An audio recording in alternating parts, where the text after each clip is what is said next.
Welcome back to the 1.9 inch crawler Tyre Showdown, and we are into round two, the quarterfinals. In this showdown we have the Jconcepts Tusk up against the Fastrax Rocko. Now, a bit about the Tusk. These Jconcepts Tusks are the originals as opposed to the fake Tusk. They are running the pink Famonda silicon insert, which I would say is, as far as I'm concerned, the perfect insert for this tyre. There's just a very slight amount of air gap in the tyre, i.e. the insert is probably about 2 millimeters shorter than the tyre, so there's a bit of air, so to speak, a bit of an air gap, and gives it a little bit, what I find, a little bit extra grip. On the sidewall, fills out the sidewall nicely. We've got quite a bit of softness up around the shoulder, which is typical on this Famonda insert. And these are running uncut, so they're running just the stock standard Famonda inserts, because the Fastrax Rocko, aka the Duratrax Deep Woods, aka the Louise CR Champ, is running the same inserts but with every second rib cut out. And I've done that to soften the tyre up. Once again, it does fill the sidewall really well, and the shoulder itself isn't overly flexible, or it is flexible, not as much as what the Jconcepts appears to be, but the outer is very soft, and I find that cutting every second rib out of this insert does make the Fastrax Rocko perform better. Now, size-wise, they're pretty even. Both tyres are approximately 119 millimeters tall, according to my verniers. The Jconcepts Tusk is approximately 46 millimeters wide, and the Fastrax Rocko is approximately 47 millimeters wide. So very, very close.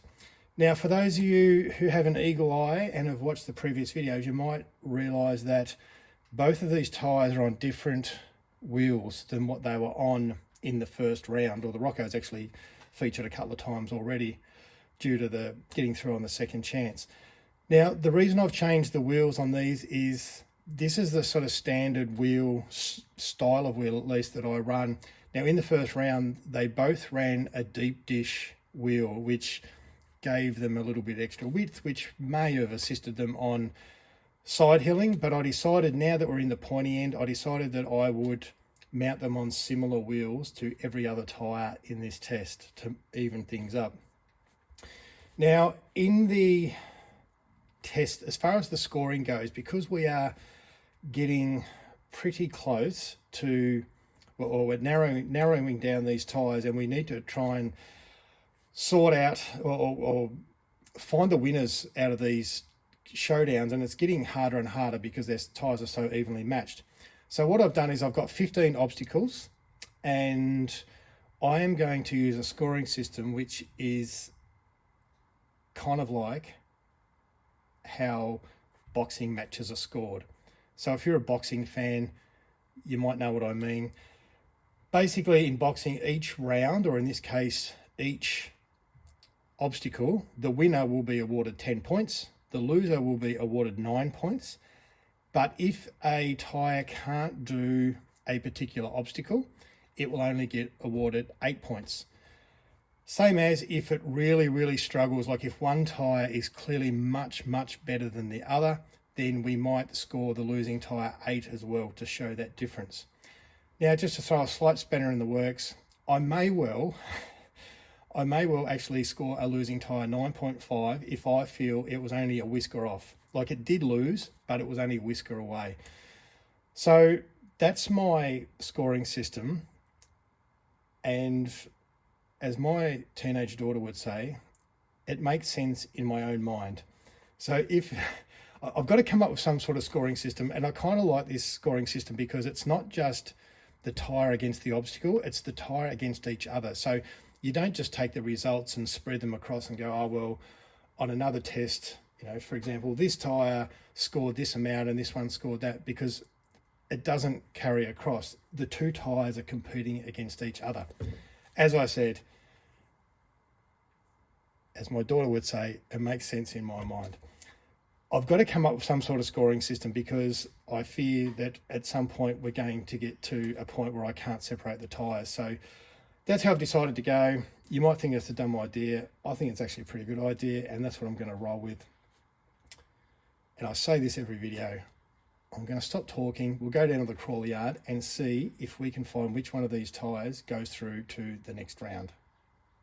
Now, just before we do head down to the crawler yard, we'll have a quick look at the graphic as it stands now, as we are now in the top 8 tyres, or the quarterfinals.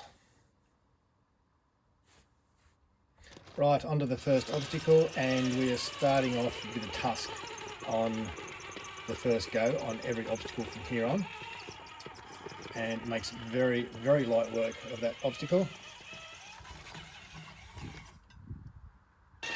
And here we go with the Rocko.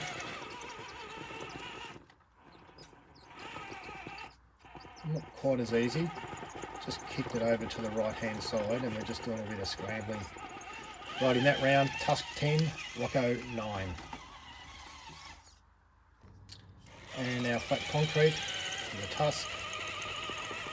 That's as good as can be performed on that obstacle. And the Rocko. A bit of scrambling, a little bit of hopping. And that obstacle, Tusk 10, Rocko 9.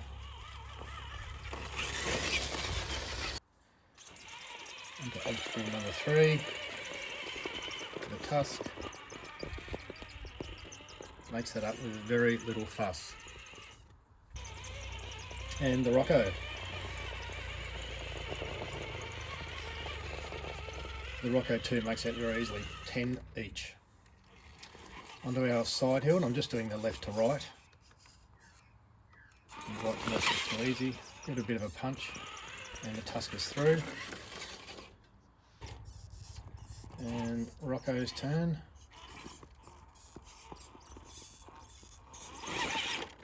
And again, punch. On this obstacle, I score both a 10. Right, obstacle number 5. Now this is meant to be another side hill obstacle, which might not be as hard as what I was planning on it being. Just do have to take it nice and slow though. If I rush into this, it is quite easy to tip over. The Tusk is doing a very good job of that. This piece here in particular gets through fine, but that's potential for rollover.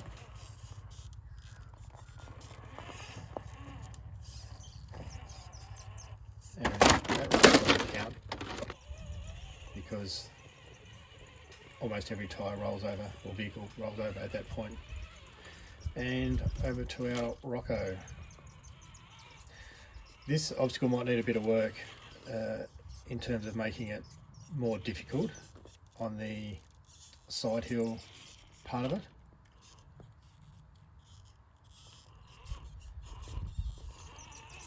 I might look at that in future tests. But the Rocko has no trouble there either. And I score both a 10 as the Rocko climbs all the way up.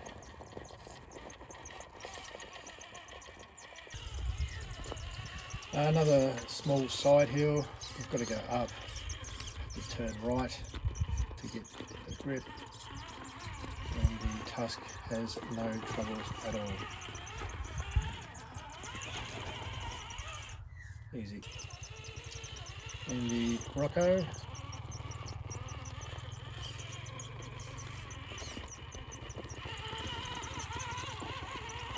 Easy again. I call that a draw, score both tyres 10.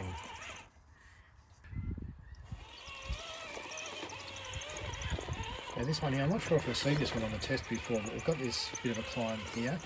Now these Hebel blocks are very slippery. So what I'm doing is rolling back onto that piece of concrete there to line up. I've got to get one of that first and head up. It's very slippery. Now the lining up part of it, I'm not really scoring that as such. We've got to roll back here, go back as far as we can, and I score both tyres a 10. Onto our staircase. Well, it's not really a staircase, it's a bit of a climb, and the Tusk does that very, very easily. Good job. And onto the Rocko.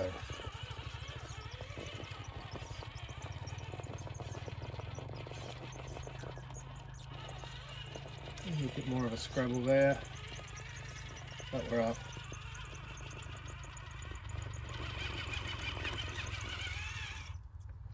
No problem there. That obstacle, I scored the Tusk a 10 and the Rocko a 9.5. And we are now onto the spiral staircase with the Tusk, which at the moment is making it look pretty easy.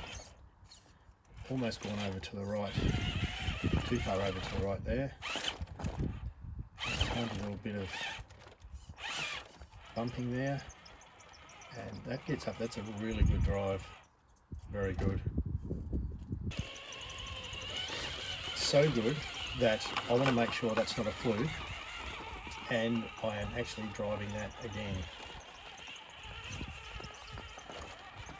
Now I might do this a few times throughout these tests, just to make sure that, yeah, it's not a total fluke. But at this stage, it does not look like a fluke at all, as I just back down a fraction. Yeah, that's fairly comprehensive. Tusk up twice now. And onto the Rocko.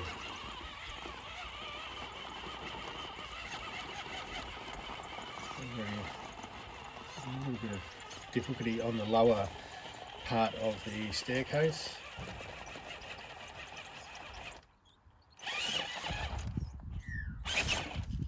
And bumping. Just a little bit of a reset there. It's getting too far over to the right. Now at this stage things look pretty good. And a little bit too much. So we'll give that another crack.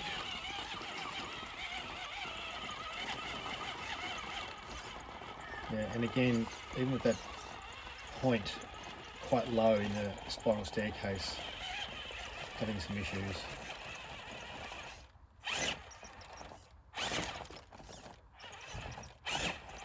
And still, there we go, getting towards the top now, but just kind of seems like every time I bump it up, it gets pushed back down. It's really, I'm near the point here now. I'm about at the point that I was at last time, and in a really precarious position there. I'll back down and just reset.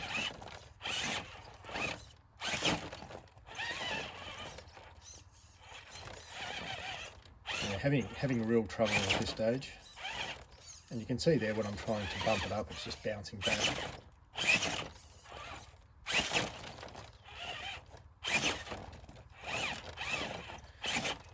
Well, there's no doubt that the Tuskers won this particular obstacle.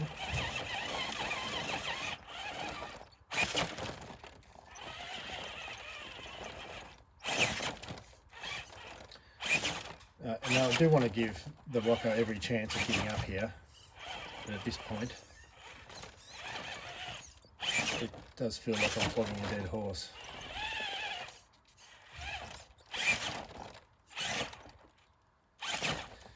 And at this point in the video I feel that I've pretty much done all that I can.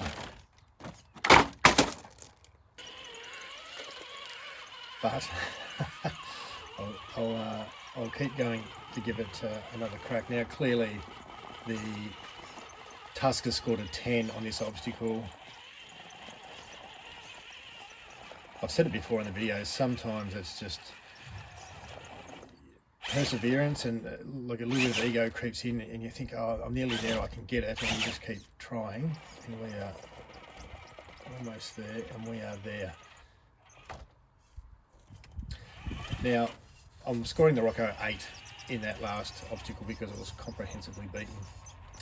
Now this obstacle here, I'm not sure if we've seen this one before either. These smooth pine logs, they're very smooth, very slippery, and I've just had to give the Tusk a little bit of a bump up there. It's actually hard to drive that all the way, so I've given it a bump to get started, and it drives fantastically well. And here we are with the Rocko. There's not many tyres that can just drive that off the bat like that. Most of them, if not all of them, I feel that I have driven that without bumping it, but most of them just need that little bit of a bump to get started. Rocko's nearly there. It just seems that when I do bump it, it's quite common.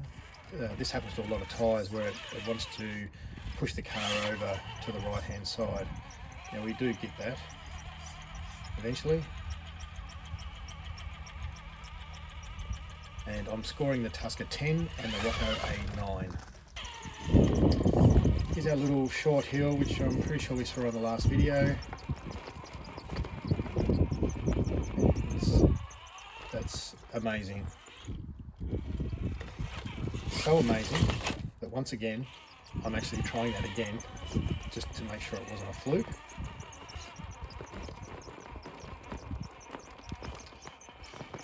And I'm not quite there. I've only ever driven this obstacle a couple of times, or a few times now, without bumping. There we go. Straight up. And onto the Rocko.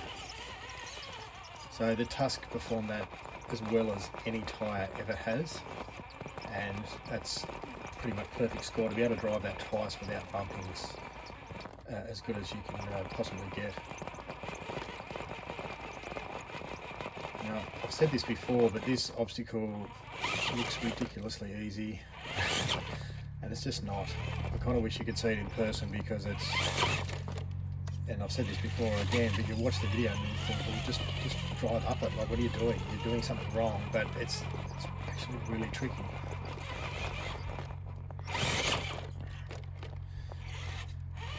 Rocko's not overly happy, although we get up. So on that obstacle I score the Tusk a 10 and the Rocko a 9. On this next obstacle, not sure if we've seen this before. This is most of the time we need to bump up. Now what I'm going to try and do is drive this obstacle without bumping, just to see if I can get up there with no bump at all. But I do need a little bit of a bump there, but that wasn't too much. And onto the Rocko.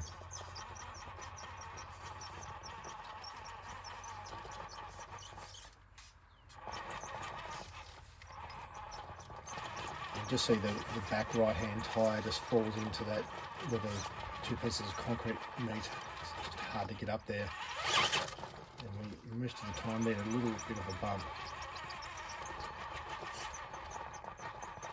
I am trying to drive it, and I will, every time I drive this with whatever tyre, I will try and ease my way up there, but I'll give it every chance to get up there without a bump, but knowing that I probably will have to bump it.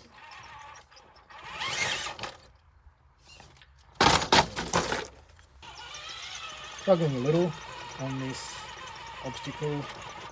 As I said, I'm not sure if I've seen this one before. I don't think we have. I've added quite a few obstacles into the quarterfinal. Right, we bumped the Rocko and we're up. Right, last test I scored the Tusk a 10 and the Rocko a 9. Now this obstacle is actually, the Tusk making that look easy, but it is actually a difficult climb.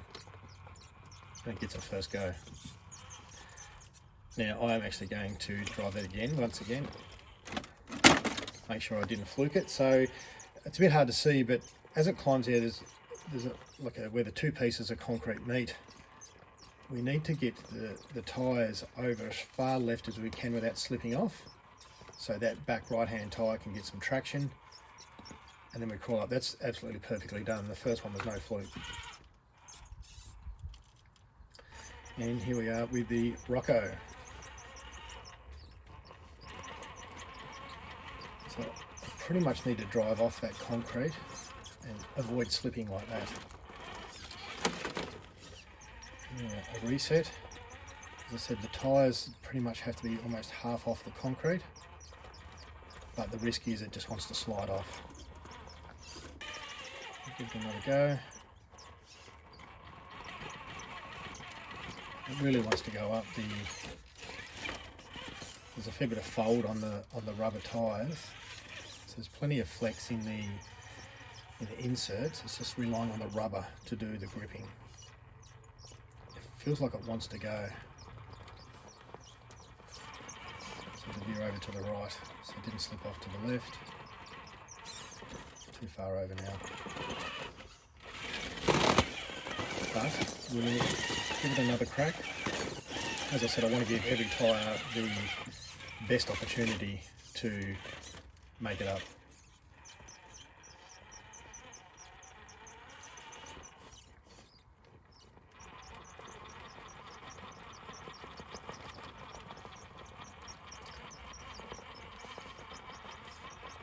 Yeah, I'm trying all sorts there just to try and get those tyres to grip.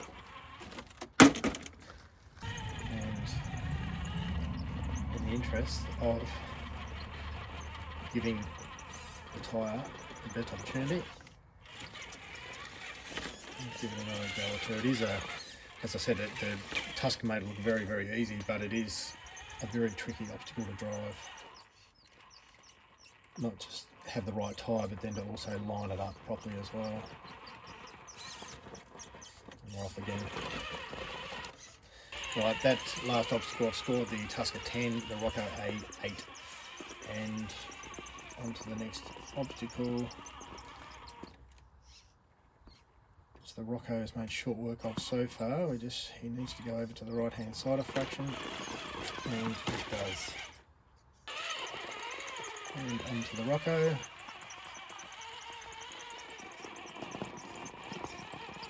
That point there is critical to get up. Oh, that's a very fine balancing that punch to get to that point. Some tyres in the early test couldn't even get past that point. So, done it again. I'll give it another crack.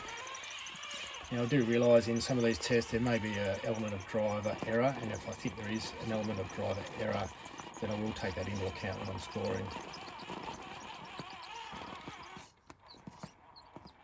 And that's the third occasion I'm willing to concede that I may have taken the wrong line once, maybe twice, but I don't think I have 3 times. Definitely getting kicked over there to the left hand side. I'm just trying to ease it up to pull those front tyres over to the right. And that is near where I want to be. Right about there. And it's up. I score the Tusk 10, Rocko 9.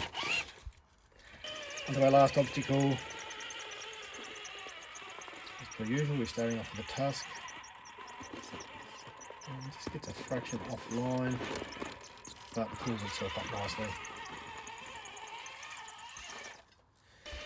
And Rocko. Struggling at that early point already. Not happy about this obstacle at all. I'm going to go back to reset, just to fix up the line. Slightly more to the right hand side.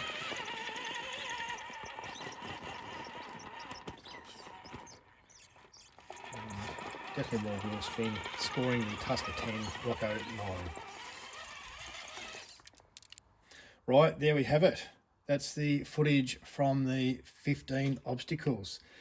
Now there's a clear winner in the very first showdown in the quarterfinals, and that is the Jconcepts Tusk.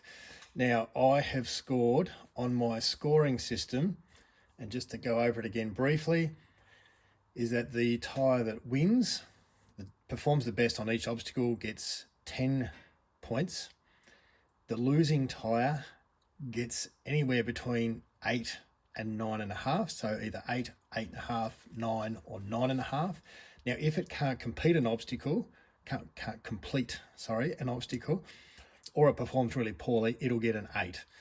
If it only gets beaten by a whisker, it'll get a 9.5, and then accordingly, I'll award either 9 points or 8.5 points or 9 points, however I feel that it has performed. Now, the Tusk didn't lose any of those obstacles at all. It got 10 for every single obstacle, so it scores 150. Now, the Rocko, I'm not going to go through each one. I have outlined as we went through the video the obstacles, that is what score I gave it, so I'm not going to revisit that. But what I will say is when I tallied up all of those scores, the Rocko ended up with 138.5. So it's a comprehensive victory to the Tusk. The Rocko is out. So the Tusk will go through to the next round. Now, I do want to talk a little bit about the Rocko. This originally lost in the first round, but not by too much, so I got a second chance. And then it beat the Jetco Conqueror to get through to have an opportunity against the Tusk. Now, it's clearly outperformed by the Tusk, but this is not a bad tyre. I think this is a very good tyre. I am certainly not going to get rid of it or, throw it away or sell it or anything like that. It's a good performing tyre. It's not at the level that the Tusk is, but it is a very good tyre. It's a bit of a budget tyre. It's not ultra cheap. It's sort of mid-range price. It's much cheaper than the Pro line, especially here in Australia. The Jconcepts is actually very hard to find in Australia. I think I got those at A-Main in the US. For some reason, we just don't seem to see the Jconcepts tyres here in Australia too much.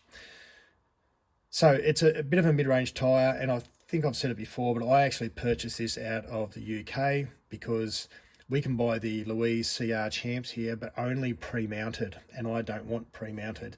So this is why I ended up with a Fastrax Rocko. I think I've already said it. It's a good tyre. It's just outclassed once we get to this higher end of tyres. But it's a good performer. I would actually recommend it. It's very realistic. It looks like a Cymex. Actually, I don't know which Cymex tyre it is, a Jungle Trekker or something like that. There are actually one-to-one tyres that look extremely similar to this. So we'll just have a quick look at the graphic, and we can see now that the Rocko has bowed out and the Tusk is through to the semi-finals, which is the final four. As always, and once again, thanks very much for watching. If you haven't seen the previous tyre test, go back and have a look. Keep an eye out for future tyre tests because they will keep coming until we get down to the best tyre in the 1.9 inch crawler tyre Showdown. Like, subscribe, all that sort of stuff, and see you in the next video.